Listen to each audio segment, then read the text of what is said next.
I've called this last segment of the book of Ezekiel the Millennial Life because this one has a flavor to it that maybe you've heard some parts of it and you confused it with eternity after the great white throne judgment. But this is probably one of the more exciting segments for me of visualizing what's going to take place in our future. Last week, as we were looking at chapters 45 and 46, we talked a lot about the sacrifices, how they were really referred to more and more as offerings, looking back at Christ and what he did, even though in the millennial reign there will be offerings. I put in your notes, which we're not going to take time to go over here tonight, so that you could see, if you read the first 7 chapters of Leviticus, you'll get all the offerings. Only 4 offerings were asked about in the text messaging last week, and so I only included in your notes those 4 offerings. There are typically 5. I left the 5th one out so that maybe you would want to, if you're going, I need a place to study, I need something to find out how the different ones, some of them have different names, as what you find out in the number 4, the fellowship offering is oftentimes referred to as the peace offering. They're interchangeable in their names. There are some others that have interchangeable names, and they are there in Leviticus chapters 1 through 7. I put the notes there for you so that you could see them, and so we're not even going to cover that here tonight. Let's jump in the first 12 verses here. You're going to learn about what some of us grew up singing about. I got a river of life flowing out of me, makes the lamb and the blind to see, opens prison's door, sets the captive free, splash, splash, all that. Okay, this is where that song came from. Let's look at the first 12 verses of Ezekiel chapter 47.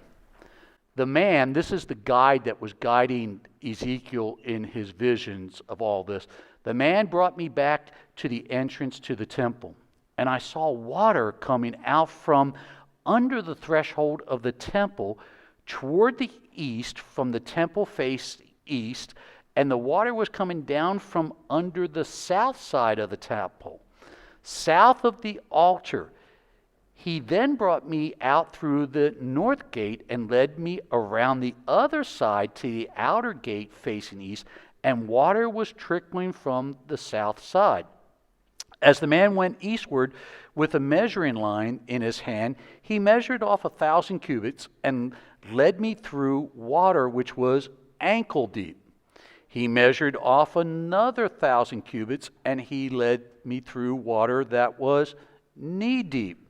He measured off another 1,000 and led me through water that was up to the waist.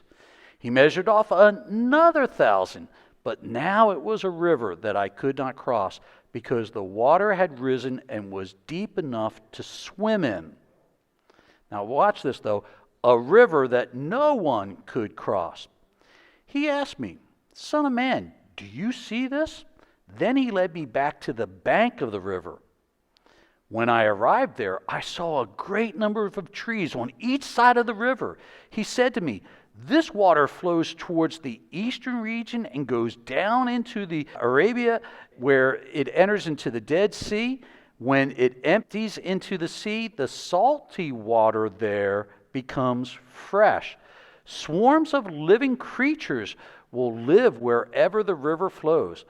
There will be a large number of fish, because this water flows and makes the salt water fresh. So where the river flows, everything will live. But the swamps and the marshes will not become fresh. They will be left for salt." Wow, okay.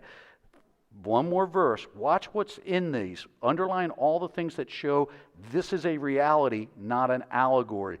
Fruit trees of all kinds will grow on both banks of the river. Their leaves will not wither, nor will their fruit fail. Every month they will bear fruit, because the water from the sanctuary flows to them. Their fruit will serve for food, and their leaves for healing. All right. 10 things I'm going to give you about this river. And again, it could have been what we had the song as kids growing up, "I've got a river of life flowing out of me." Okay. Here's the number one thing. Many scholars go to allegory here. We are talking about a millennial life where Christ is reigning. And remember, Ezekiel gave us a hint. It said it wouldn't be paradise, but it would be like paradise. That's the only allegory, that it would be like paradise, not exactly like the Garden of Eden, okay? And so, number one, a literal river, life-giving river. That is what's actually happened. It's a literal river. It really is real. Because of all these characteristics, there is no eschatologist that ever allegorized this portion of chapter 47. They take it totally 100% literal, all right? Why? Because of number two, fishermen will fish it, trees will draw from it, healing water will go from it, all right? Now, this is not the only place. Remember, for the Bible to give a witness that something is correct or that it's true and it's not an allegory, you got to find it at least somewhere else. I'm giving you two other places. One is in the book of Joel. In Joel chapter 3, verse 18, a river out of the house of God. And it describes the same river coming out of what? The house of God is the temple of God. And it gives the same picture of this. So go this week in your time of studies, go to Joel chapter 3, verse 18, and you'll see that. When we studied the book of Zechariah, if you remember, Zechariah chapter 10 through chapter 14 gave us another glimpse of the millennial reign. Verse 8 in chapter 14 actually describes the same living waters flowing east to west, and it actually tells you where it flows all the way to in Zechariah, along with what it's going to tell you here in Ezekiel. We're in the captivity. Ezekiel is now about 582 BC when he's getting this vision. Zechariah is about 514 when he's writing this. So really almost 70 years later, Zechariah is getting the same prophetic vision about the millennium and about this millennial life having a very important, powerful river that changes the world. All right? So, what we learned in the passage in the first 12 verses, it flows from west, taking in what I just gave you as a clue in Zechariah, west to the Mediterranean Sea, and east, which it tells you what sea it runs to, is the Dead Sea. All right? The further you go, the deeper the river gets. The river is a millennial force of life.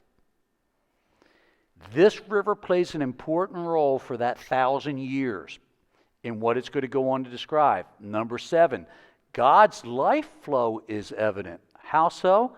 The river changes salty to fresh. What is that?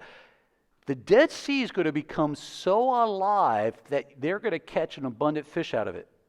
The Dead Sea is just not salty like the ocean. It's 6 times as salty as the ocean, that it's almost like an oil is what they describe it, and nothing can live in it. But in the millennial reign, this river, where's it coming from?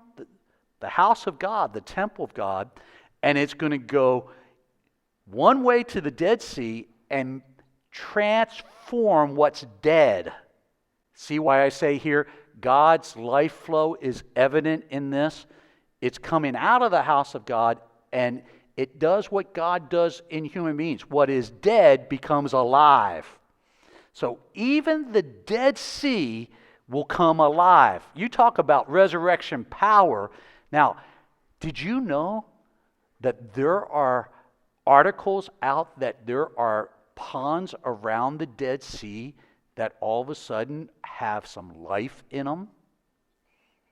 That just came out in the last 3 or 4 years, where these guys, as they're looking at this, going, how is these ponds that are getting water off of the Dead Sea, how are they sustaining life? That the sea water is changing already in the outer skirts, not the actual Dead Sea itself, but in the outer skirts of it. But what's interesting is it names the marshes the wetlands around it, they will stay salty. But the Dead Sea itself will be a great fishing haven, and it will come to life. All right. The eighth thing, it talks about the trees. The trees' fruit will happen every month. Do you know of any trees that can do that every month? That they're going to have fruit every month. The leaves of the tree will be for healing. And it flows from where? The temple of God's presence. So where God is, and as it's flowing, and this portion, I believe some of them get right. It is an allegory in this way. It will touch the Mediterranean, that ocean touches out to another ocean that touches another ocean. I believe it will affect all of the world, that the world will be affected. That's why he gives that allegory that right there at the temple, ankle deep. The same thing is told in Zechariah. Remember, and he says, I waded out, and then it was knee deep, and then it was waist deep, and then I could swim in it. This says it gets so deep, no one will be able to cross it. That's how powerful and deep this flow goes out to change the world. Remember, it has 1,000 years to change all the waters of the world. So are we getting rid of salt water at that? It sounds like that in the millennial reign. So the river of life, the river itself has healing qualities. The tree leaves have healing qualities. Many eschatologists believe the fruit, some of that food and that kind of eating is going to give the longevity of the 1,000 years where you could live the 1,000 years. That's where they come up with, how do they live for 1,000 years? Where's that source of it? Well, have you ever watched any of the movies that talk about, I found the fountain of youth? Well, guess what? It's flowing from the temple of God during the millennial reign. There it is, okay? Very, very cool stuff. Let's pick up just 2 verses here. It goes from this very important foundational part of millennial life, what's flowing from God, changing everything that's dead, salty, to life. Where life couldn't live, life will live. That portion of it has an allegory aspect to it, but it is literally happening also. So you see the both. It's not, a lot of times when some guys get in error, it's not that it doesn't have some allegory qualities to it, but they go either or. It's allegory or it's literal. It's actually both and. Does that make sense? It's speaking in an allegory way of that he's transforming death to life, but it's actually literally happening also. All right. These 2 verses, 13 and 14. This is what the sovereign Lord says. These are the boundaries of the land that will divide among the 12 tribes of Israel as their inheritance, with 2 portions for Joseph. You are to divide it equally among them, because I swore with an uplift hand, like we do on the Bible still today, with an uplift hand, to give it to your ancestors. This land will be your inheritance. All right. So, let me just tell you, the little thing that you're going to get here, I'm going to give you in your notes there, that, as you can see in just a moment, the land covenant. But we're going to skip the portion that's going to go through and tell you how the land is divided. Because I was nice enough to put a map on there instead of us reading it all. You're going to see the map in just a few, but we got to read a segment that will make sense to you. Yeah, you looked on the back to see the map there, how the land is divided. That's the portion I'm skipping in the reading, because you got the map. If you got the map, why do I need to read the directions? Because all those names in there, that would be like marbles in my mouth here tonight. All right, so we're going to pick it up in verse 21. You're there in chapter 47. We're at the end here. We're going to read 21 through 23. You are to distribute this land among yourself according to the tribes of Israel. You are to allot it as an inheritance for yourselves and for foreigners residing among you who have children. You are to consider them as native-born Israelites. Wow. Along with you, they are to be allotted an inheritance among the tribes of Israel. In whatever tribe a foreigner resides, there you are to give them their inheritance, declares the Lord Almighty. This is the first time, really, remember the millennial age is fulfilling the Abraham covenant, the Davidic covenant, to fulfill all, dot the I's and cross the T's, all the things of Israel. It's showing that God is still a God of the world, and these foreigners that don't have to be Jewish, that lived there and all the rest, they've made it to this time period. They weren't killed off in the end of the Great Tribulation. God is their God, and He's allowing them to gain where they live and actually have an inheritance in this precious land also. Very, very cool stuff that you don't catch from so many other different places. So let's talk about the land covenant and what we just read in this, verses 13 and 14 especially. Joseph will receive 2 portions. This was the blessing Jacob gave as a prophecy in Genesis 48. When Jacob blesses all 12 children, he says something over them. And he says to Joseph, a double portion of the land will be yours. Okay? This is the fulfillment of that double portion. What Jacob promised Joseph, God is fulfilling it in the millennial reign. All right? So that, I think that's really cool, that again, reaching all the way back to fulfill the promises to Abraham and then the promises to David, we will see every promise in the book being fulfilled in the millennial age. All right, so I thought that was really cool. The second is, the land is something that God declares. He gives it out. The promise was given to Abraham in Genesis 14 and 15. So in other words, today when they say, who owns the land? Does Israel own the land? Do the Palestinians own the land? The Arabs own the land? God's saying, it's been my land. I own it. I give it out. That settles it right there. Who owns it? It's God. He created the land. He owns it. He gets to say what He does with it. That's the attitude you get from this, and especially the book of Isaiah. If you remember when we went through it, he says, I know the end from the beginning and all that is to come. And he kind of says it almost with this attitude, and I will do as I please. Because the clay doesn't tell the potter how to make this. So he puts all that together, and that's Isaiah coming through, which is 700 BC, 720 BC. So you see this convergence of these promises and these things all in the millennial age. All right. The third thing is, Israel's experience's blessing in the land was always conditional on her obedience while in the land. It will be true also in the millennial. But the majority of the 1,000 years, it seems as if it's saying they finally get to be in the land with the blessings. Most of their history, they've been either fighting for the land, driven from the land, dispersed from the land. When they're in the land, they're dealing with people that want to kill them, like right now, those that want to wipe them off the planet. So in this 1,000 years, they're in the land, experiencing the blessings in the land, and especially what we just read from this river of life and all these trees and this water with the healing power and fruit. And I mean, how so very cool. All right. Before we get to how the land's divided, which moves us into 48, let's read the first 2 verses because it gives you an important clue to it all of chapter 48. These are the tribes listed by name. At the northern frontier, Dan will have 1 portion. It will follow by Hethlon, a road to Lebanon, Hamath, Harazan Enan, and the northern border of, look at the word, Damascus.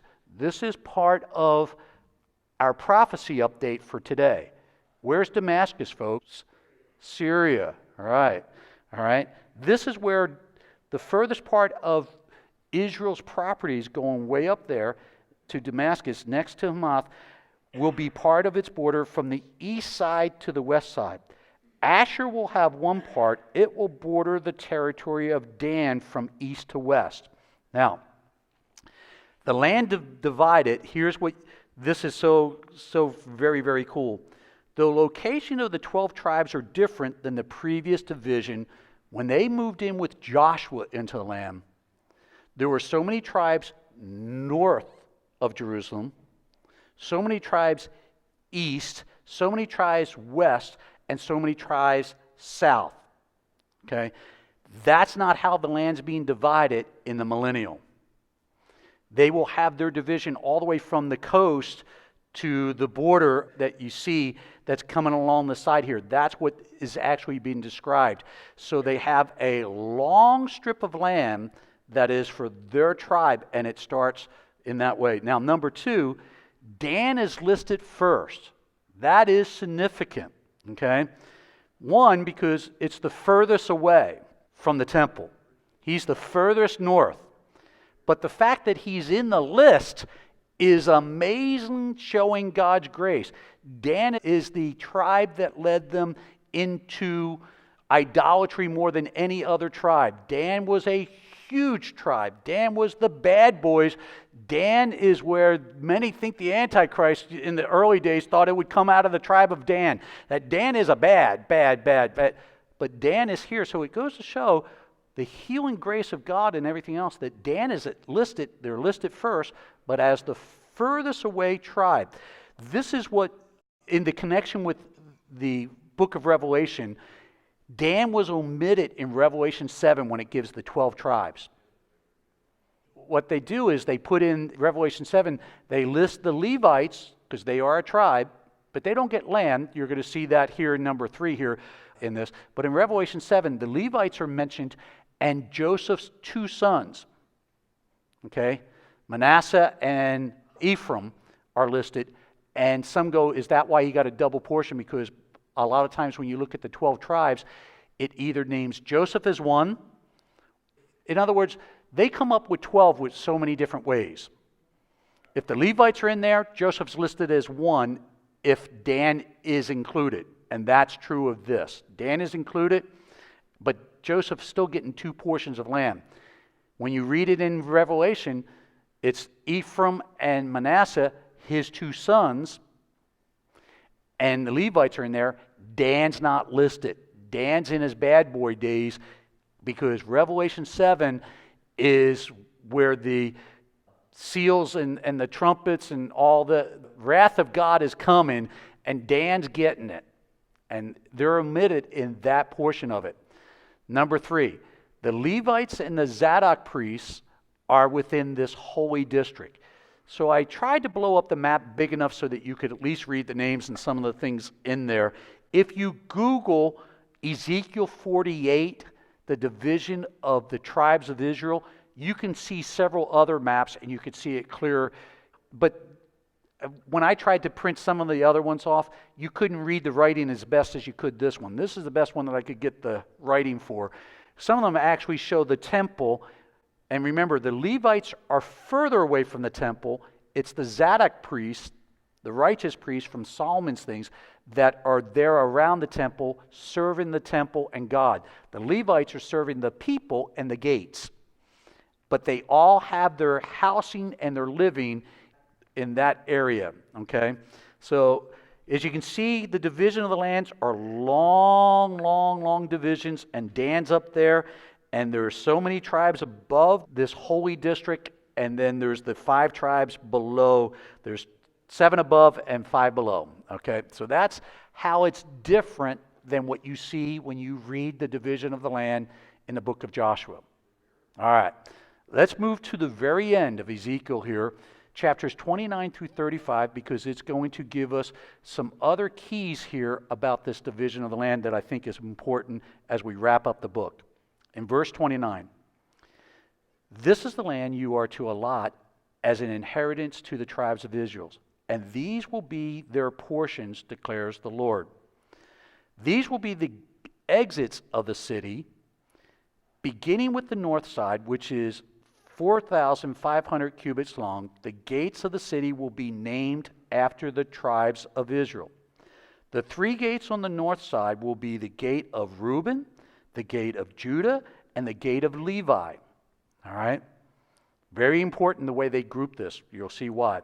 On the east side, which is 4,500 cubits, there will be the 3 gates, the gate of Joseph and Benjamin, and the gate of Dan. All right? On the south side, which measures 4,500 cubits, will be 3 gates, the gate of Simeon, the gate of Issachar, and the gate of Zebulun.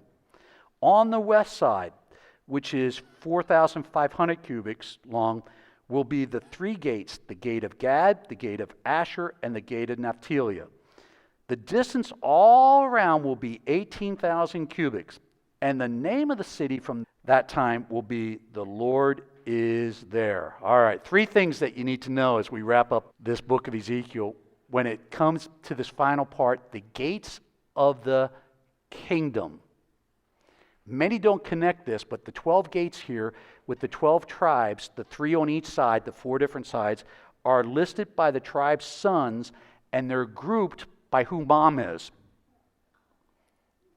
Now you go, wait a minute. We heard Benjamin and Joseph, but then Dan was in there. Who mom is and what concubine mom gave to dad. Okay? So you'll see the groups of threes, who's Rachel, Benjamin and Joseph, and her concubine that she gives birth to Dan. In the others, it's Leah, and who are her sons, who are her concubines that she gave. And then, remember, after her concubine quit having babies, she was able to have more babies. Leah was, because she thought after Joseph was born that, Jacob probably doesn't really care about me. So God blesses her womb, and she starts having more kids. That's the next group of her kids. And then she gives her concubine. So you see what's the list of the grouping of how these gates go actually brings in the moms. Is that cool or what?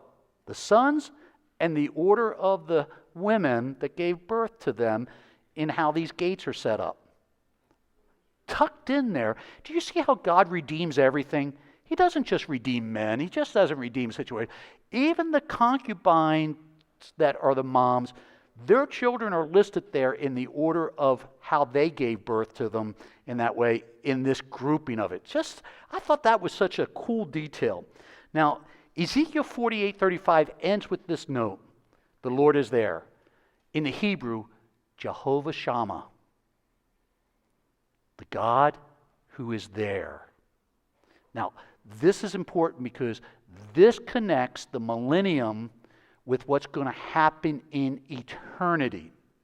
In Revelations 23:1, I actually put it there. Watch how it ends with what's in the yellow there. And I heard a loud voice from the throne saying, "Look, God is dwelling places now among the people, and he will dwell with them. They will be his people, and God himself will be with them and be their God." God is there.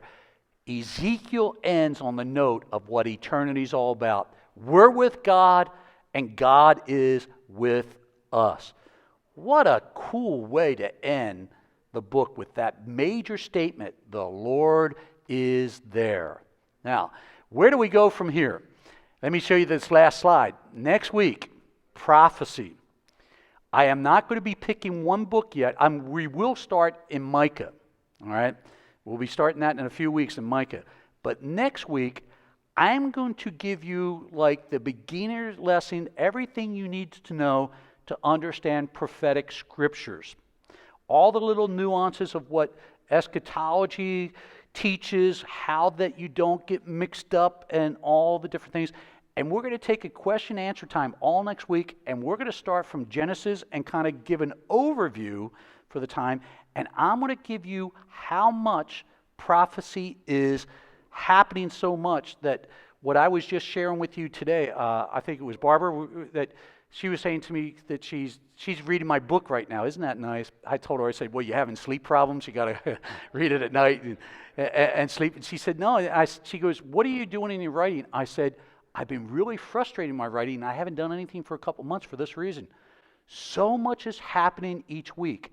When I finished the book, and that I had almost a year time from the last thing I was writing on, that I could see how it unfolded.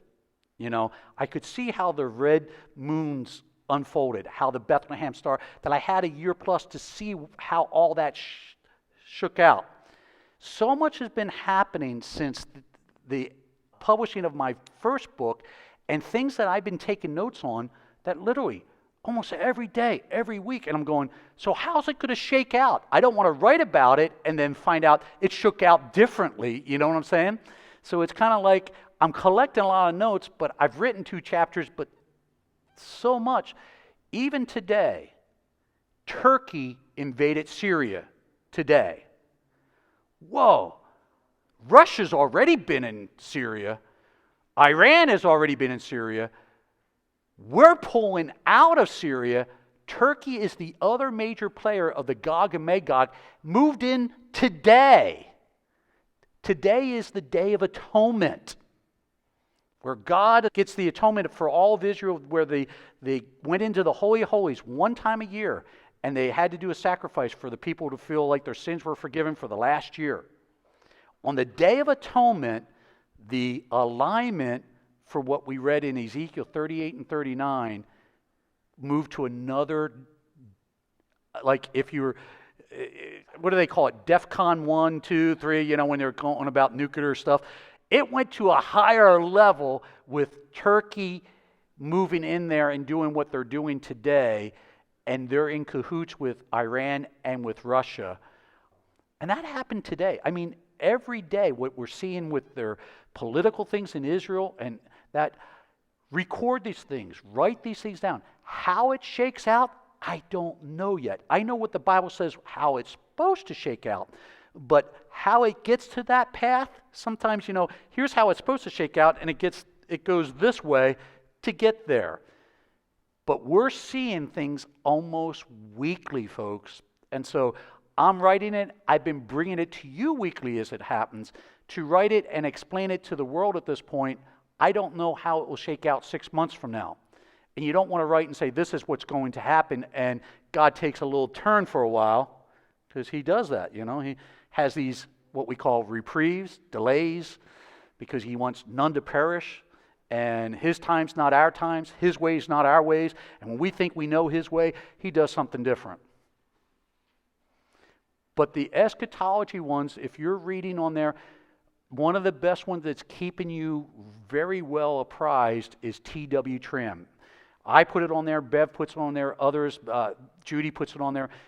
T.W. Trim is a Jewish eschatologist that goes through all these different things. It's amazing his insight, how the convergence of all these things are coming together, but it's happening daily. What we've been reading in Ezekiel has been coming to pass.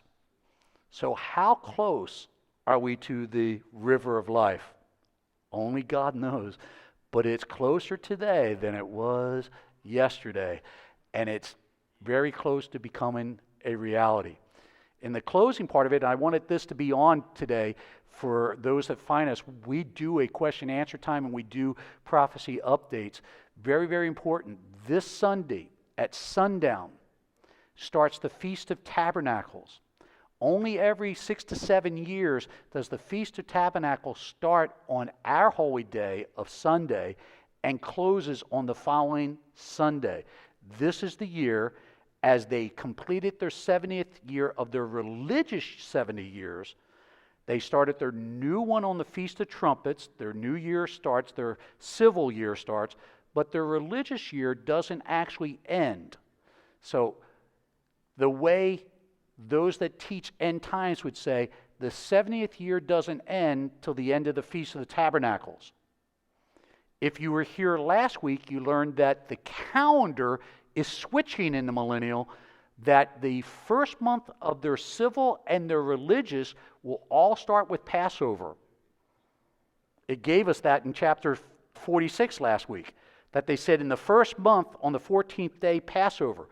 Well, Passover is the 7th month in their civil calendar now. In the millennial, the spiritual calendar is going to dictate what comes first in the year, and the spiritual calendar will dictate the 12 months after that, not the religious calendar being within the civil calendar. So the calendar changes in the millennium, but right now their year ends religiously October 13th on that Sunday, which really to most, it's the hidden part. We're in a new year. We're in 5780. 5 is the number of grace. 7 is the number of completion. 8 is the number of new beginnings. 0 is the beginning.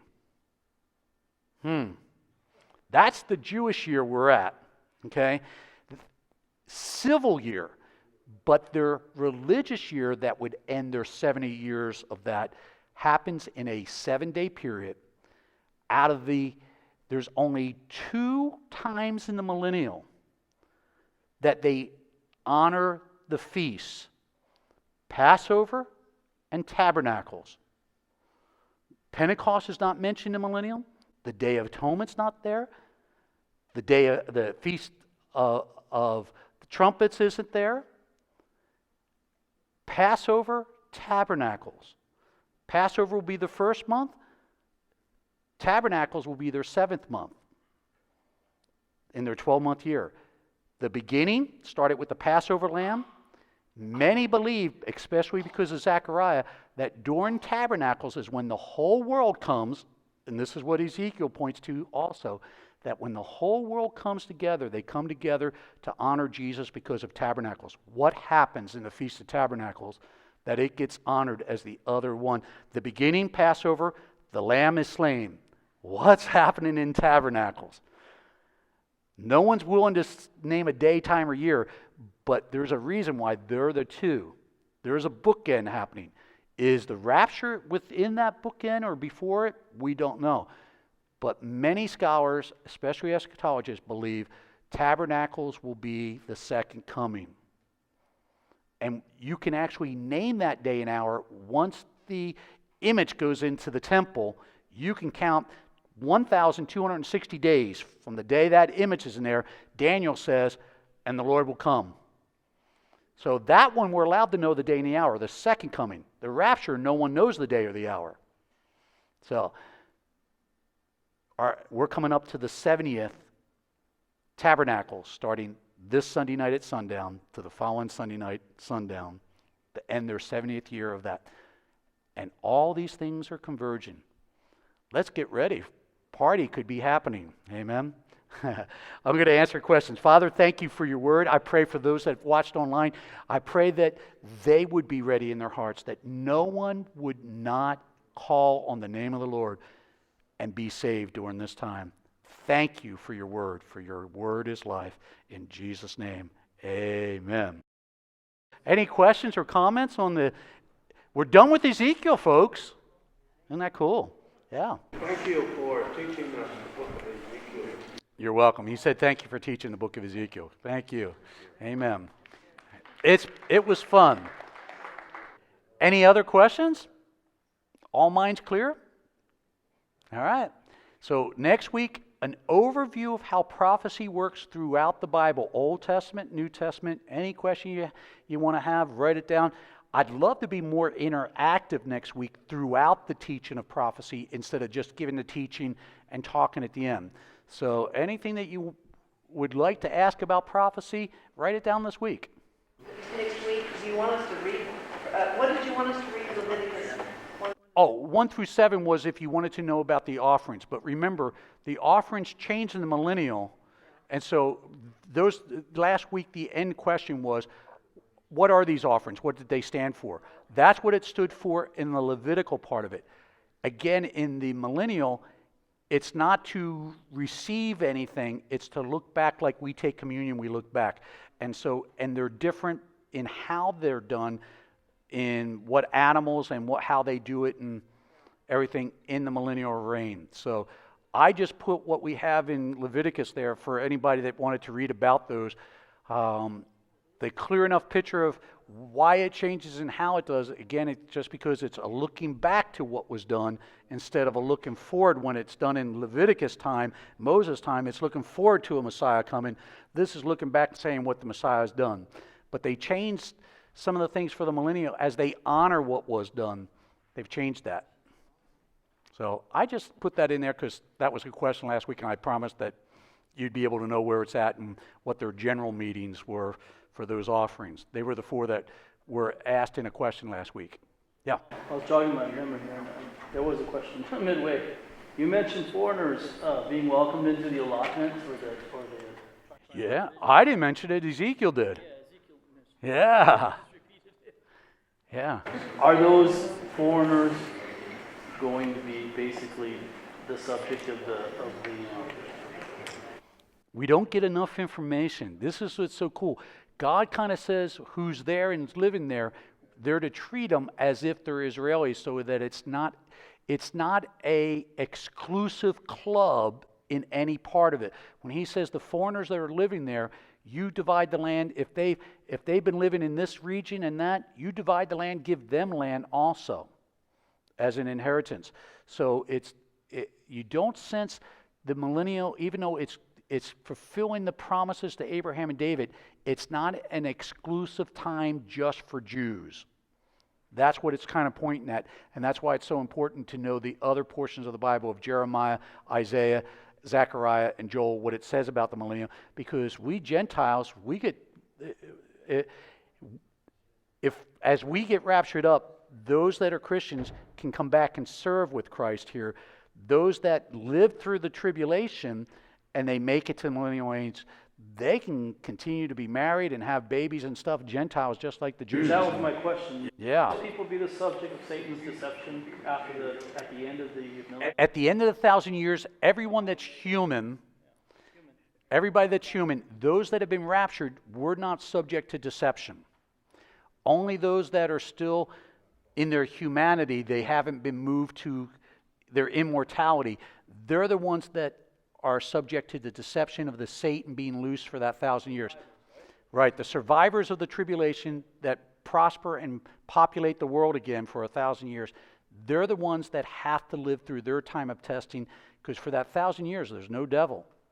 You can still have a free will. You can mess up, but you're doing it on your own. It's not because you're tempted by the devil.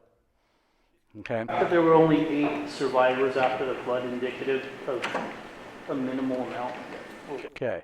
He's saying because there was only 8 survivors after the world flood, is there only going to be a minimal amount of people in the world as we move into the millennial? You got to read the deaths that happen as you go through Revelation 6 and 7 for the seals, then the trumpets and the bowls. And what do we figure?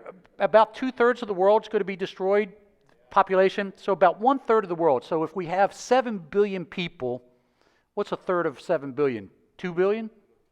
2 point something billion? I mean, that's still a fair amount of people to start for 1,000 years to populate, but 2/3 of the world is going to be killed in that tribulation time. That's a lot of blood everywhere. So you can see why God's using supernatural things that's going to heal the waters, heal the lands, heal the people, like what we're seeing in this river of life and the trees and the fruit for healing, the leaves for healing. It's going to be like Eden, but not exactly. So that is an allegory, but it will have aspects of it.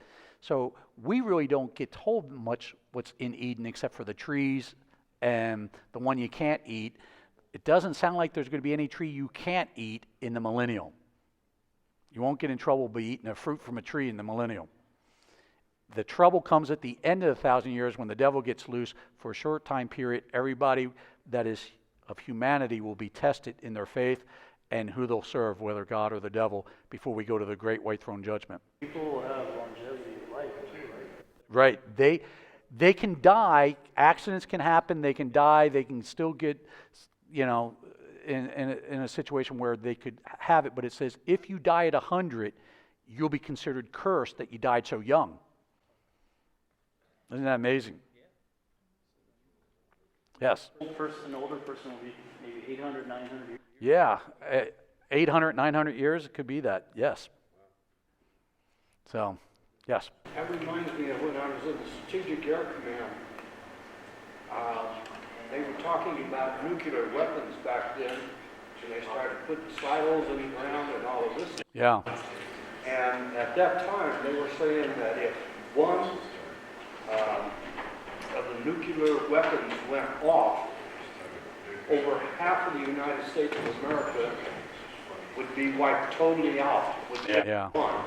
Ezekiel 38 and 39, if we're the Isles, if Great Britain and part of Europe is the Isles, they call the British Isles takes in England, Ireland, Scotland, Wales, and so there's the islands, and many scholars believe the United States is part of the islands because it wasn't yet discovered when this was written. So anything then, which is the New World, would be considered the Isles.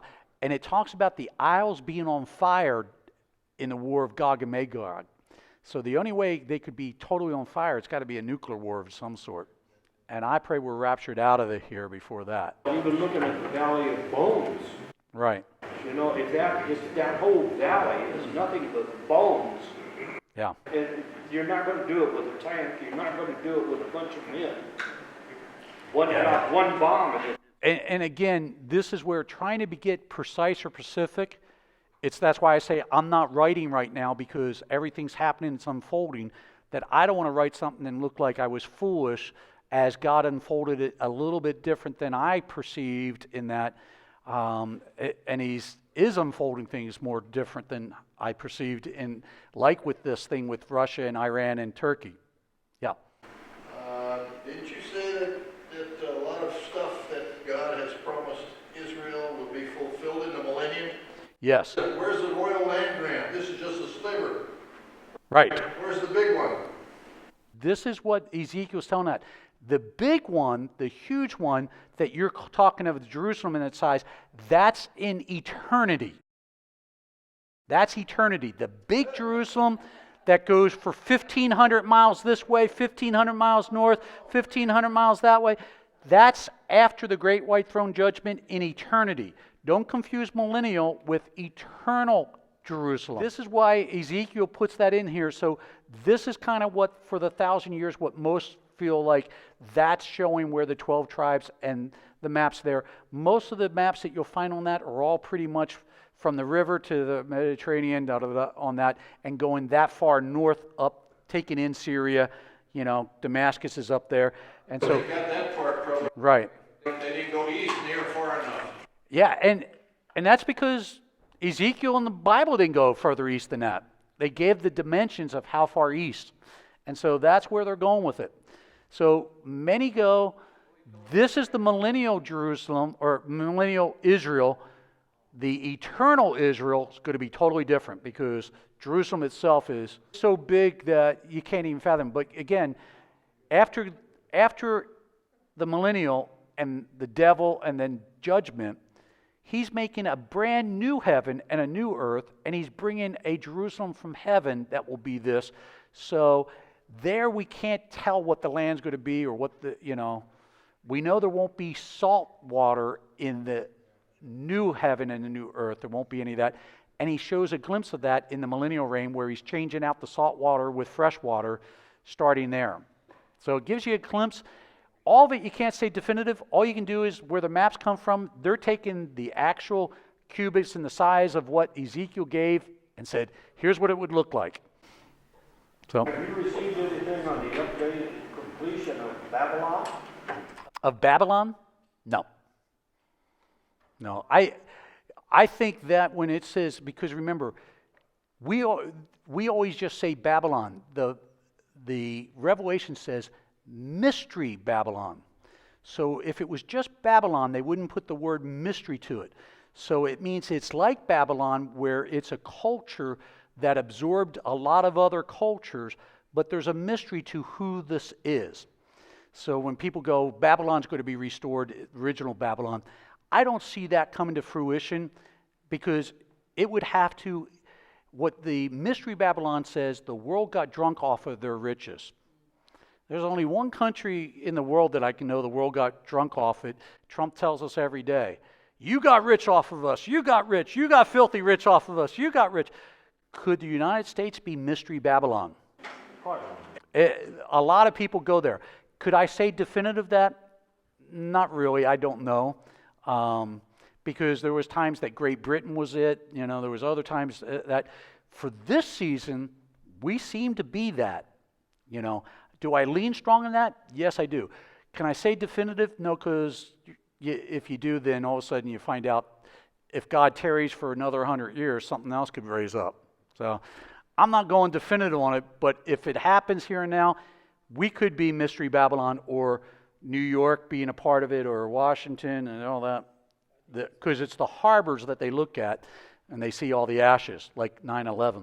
Yeah, great point, because even now, supposedly the Pope is making some kind of legal error with Muslim nations to create this religion. And so Yeah. that could be Yeah. the foundation of the mystery.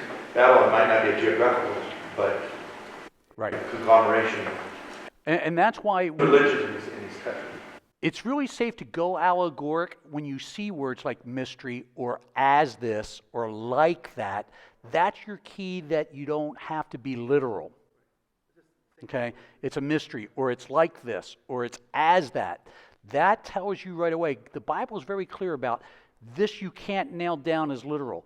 Then the other things like this river of life here, it says they're fishing from it, there's trees from it, it's going to be this deep at this, it's going to be deep at this section, it's going to be waist deep at this section. You can't cross it at this section. So it's very literal about this river that for those that make that river an allegory, he's too literal about the details and that. And he never says anything, it will be like a river like this, or it could be a river as that.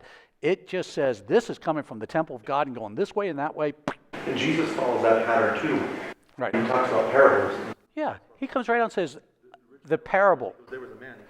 He spells it right out. He spells out what's an allegory. This is a parable. Don't take it word for word. And the Old Testament does the same thing. It really isn't that hard for whatever reason, because the devil wants to goof people up.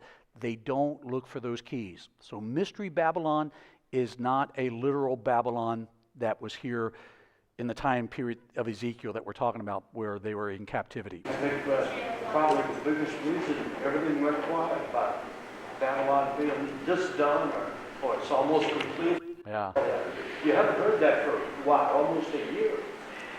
Hey, if you do want to read ahead, I know next week we're going to just answer a lot of things and give generals on prophecy. If you want to read ahead, we're going to start in 3 weeks from tonight. We're going to start in the book of Micah.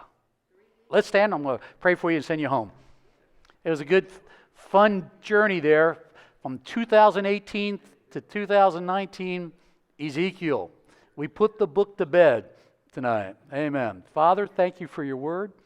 Give us the ability to be sensitive to whatever happens each day. Someone to encourage, someone to lift up, someone to pray for, someone to tell them that God changes even salty water to fresh. He can change your life too. Thank you for that truth. In Jesus' name, amen. God bless you. Have a great night. See you Sunday.